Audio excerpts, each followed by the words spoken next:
Hey guys, welcome back to the channel. So in this video, it's another video about VFX, and many people were asking me like how VFX actually works inside the studio and how like compositing works and all those things. You can call it like the basics of VFX. This was actually like a paid workshop which I did, I think like few months back, and I also did this as a workshop in my college, like my previous college when I was in India. It was a paid workshop on YouTube too. I don't know how many people noticed it, but it's on my channel. I just wanted to clear that out and make like a public video where everyone can watch this. So that's gonna be this video, so let's get into it. Like, the first thing is, what is VFX? So VFX is anything that's any footage or any image that is manipulated by computer generated images or computer generated effects. Anything that is being added to the footage or anything that's being removed or replaced in the footage, all those things are parts of VFX. So two types of VFX, how I like to categorize it is, one is CG and one is realistic. So CG is basically anything that's being added, anything from a 3D environment, a 3D creature or 3D element being added into the real life footage. So let's say, like for an example, like a creature like Thanos in Avengers. And the second type is realistic, where we actually do like real life stuff, like for example, let's say like a fire or an explosion, which can happen in real life. So the main objective when it comes to like CG effects is to make it as realistic as possible, because we don't really have like a reference. So on the other hand, like, you know, if you're gonna create a fire or if you're gonna create an explosion, we already know how an explosion looks or how fire looks, or even like a creature, let's say for an animal, we know how an elephant looks and how an elephant behaves. So, you know, the main objective there is to match it to real life as much as possible so that it's invisible. The audience cannot find out it's VFX, then it means that we have done a good job. And then moving to the areas of VFX, or you know, you can also call it as like departments inside VFX. So visual effects is like a whole group of departments together that is called VFX. One person can be a VFX artist and one person can do everything, but when it comes to production of movies and TV shows, and you know, when the scale is that big, not one person can do everything there. So it's gonna be split into departments and categorize it into two, which is 2D and 3D. So on the 2D side, it's roto, paint, DMP, which is like matte painting, and compositing. That is on the 2D side. On the 3D side, it's tracking, asset, which is modeling, texturing, rigging, animation, effects, and lighting. So all these come under the 3D department. We have so many applications for each of the department, which I said before. You know, we can use multiple applications to finish the product or finish the shots or do the work. But there's few softwares, there's like applications which are called industry standard, which means that that's what every studio in the world uses for a specific task. Nuke is the industry standard, and so every studio in the world, they use Nuke for compositing. So like that, some of the industry standard applications are Houdini, Maya. There's a renderer which is called Redshift, and some studios use Arnold.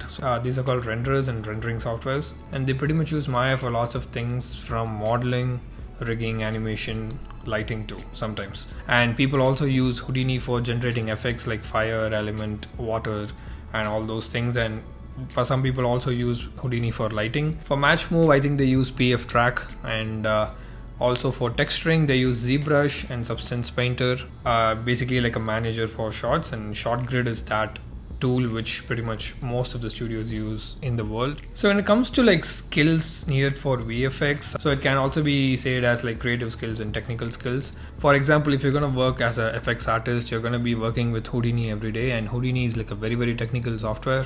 There are some creative stuff in it, but it's going to be mostly technical. On the other hand, if you're going to be a compositor, it's going to be technical. There's some technical in it, but it's going to be mostly creative when it comes to like lighting and color and all those things. So depending on what you're gonna be, you need to have a balance of both creative and technical, but both is necessary in like different ratios for each department. You need to have like a really good eye, which means that if you see a shot, the CG and the footage is seamless, so that the CG is not standing out from the other stuff. Yeah, so that is like eye, which actually you gain that through experience, but you know, that is like a really good skill, and you should also have good color knowledge. And on the technical side, you need to have that logical thinking, because Houdini is mostly it's like a node based software like Nuke, but you need to have those kind of technical skills, and you need to have that speed, which again comes with experience. And you also need to have patience for all these things, because when it comes to technical stuff, it's gonna make you lose your patience, so you need to be very, very patient. So that's like a very basic gist about like the whole VFX and what is VFX, and just an explanation of everything. Now we'll move into the VFX industry and how VFX works inside a studio. With so many people involved in it, not one person can do everything inside a production environment, and so everything is divided into departments and teams, and each team and each department works on specific sequences, and we send everything together. So that's how the structure is. This is how actually things start and things end in a studio. So basically we get all the scans from the client, and the editorial team convert those things into like different resolutions for us to work. Let's say if it's gonna be like a 8K scan, they're gonna down res it to like 2K or 4K, so that we can work more efficiently. The production department do all that, and then they come to resources, they assign shots to people, and if any shot is requiring a 3D setup or 3D stuff, it goes into the 3D department. If it doesn't have any 3D stuff, it only has 2D stuff, or if it only has like compositing work, it comes to the 2D department. So once it goes to 3D, it's going to start with tracking. So you need to track the shot to get the camera, so that people in 3D departments can use that camera to do all their stuff. So, and if we need any assets, we need to model those things. So the modeling will start, and then they will move it to texturing, and they apply the textures to that. If there's any need for animation for that model, it's going to go to rigging, where they're going to keep points where it has to animate, and then they move it to animation, where they animate it according to the story and the context, and then they move all those things to lighting. And in between, if we need any effects, like any smoke or water, fire, all those kind of effect stuff, that's gonna come from the effects department through Houdini. And all those animated stuff and effects is gonna go to lighting, and they're gonna light it according to the shot. And once the lighting render is complete, it's gonna come to compositing, where we're gonna assemble everything. And if the plate has just like green screen and stuff, it's gonna come to compositing. And if we have to remove any stuff or add any stuff or anything like that, it's gonna go to roto and paint department. Or if we need like a environment behind, like a background or anything, it's gonna go to DMP, where they're gonna create like a background or like a backdrop and send it to. Everything is gonna come to compositing at the end from 3D, from DMP. If we need any rotos for the FG characters, that's gonna come from the roto department. And compositing basically assembles everything together, do the color correction, make everything seamless into one final image and final footage, and finally send it to client. And client looks, we send it through ShotGrid, as I said before, and client looks through that, and if they have any corrections, they're going to send it back. If they have any corrections in animation, they're going to send it to animation, and animation is going to adjust the animation again. They're going to send it to lighting, and then lighting is going to send to comp. So it just goes back and forth after that. So that's how the data flows inside a studio. This is divided into even more smaller departments in like a very huge studio. So this is like a overall general major departments, like which every studio will have. And also when it comes to the people, there's a hierarchy which every studio has, and that's how information flows. So every studio has like two different major departments. One is like the production, and one is the creative. So on the creative side, it's going to be a VFX supervisor. On the production side, it's going to be the VFX producer, department supervisor. So let's say like a comp supervisor, lighting supervisor, animation supervisor, or CG supervisor. So that's going to come down on the creative side. And on this side, there's going to be a central production manager, and then there's going to be department managers, and there's going to be production coordinators. And this side, below the supervisors, let's say for comp supervisor, below that person, there's going to be a comp lead. Below that, there's going to be senior compositors, and junior compositors and all those people. Pretty much every department has that. Every department has a supervisor and a lead, and then the artist. And the VFX supervisor is mostly gonna be the one who's gonna go on call to the client along with the producer or with the department, with the production manager. So coming to scope and future of VFX industry, as I said, right now it's like in a very, very bad position.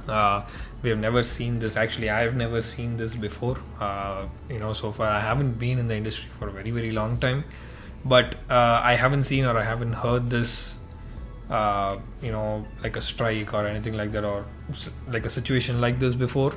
But yeah, this is like a very, very unexpected situation right now which is happening. But on the long term, VFX industry is growing, and it's been rising in the last 5 years, and it's gonna rise like in a constant rate till 2030, because there's already this whole influence of this AI and everything into VFX and pretty much into every industry right now. AI is influencing every industry, and so people get this question a lot, like, can it replace like the jobs and all that? It can, but not anytime soon, because AI has so much of imperfections. It's never perfect. It gives so much of artifacts and so much of errors, and it is in some way it is making the job easier. I think that's the point we are in right now, than replacing the jobs. Things needed to land a job in VFX. So this is like the first thing. No matter how many times I say this, I'll say this as the first point. If you want a job in VFX, you need to have a good demo reel, because that's the first thing people are going to watch when you apply for a job or when they call you for an interview. And also, when it comes to your demo reel, it should be specific, because as I said before, VFX works in departments inside a studio. So you need to make sure what you want to be inside VFX. So you want to be a compositor, or you want to be a animator or a lighter. You need to make sure what you want to do. If you're applying to a studio and if you're applying for a compositor position, then your demo reel should be a compositing demo reel, and it shouldn't be a VFX demo reel. So, and as I said before, good creative and technical skills, like we spoke before, all those kind of patience and speed and good color knowledge, and most of these things you will gain as you start working in a studio and keep doing that again and again with experience. That is pretty much what you need to land a job in VFX. And if you guys have any questions regarding this entire thing, please comment below. And also, I am developing an entire compositing course which is for beginners, and anyone who wants to learn Nuke and who wants to become a compositor. This course will get you through the entire basics of Nuke and how to navigate it and how to learn all the comp stuff, and basically make you ready to make your own demo reel and apply to jobs. So you should be able to create your own demo reel after going through this course and after learning this course. I am developing that course, and that will be coming out soon. I'll post the updates on YouTube and Instagram. So that's pretty much it, guys, for this video, and I'll see you guys in the next video. Till then, it's Manish.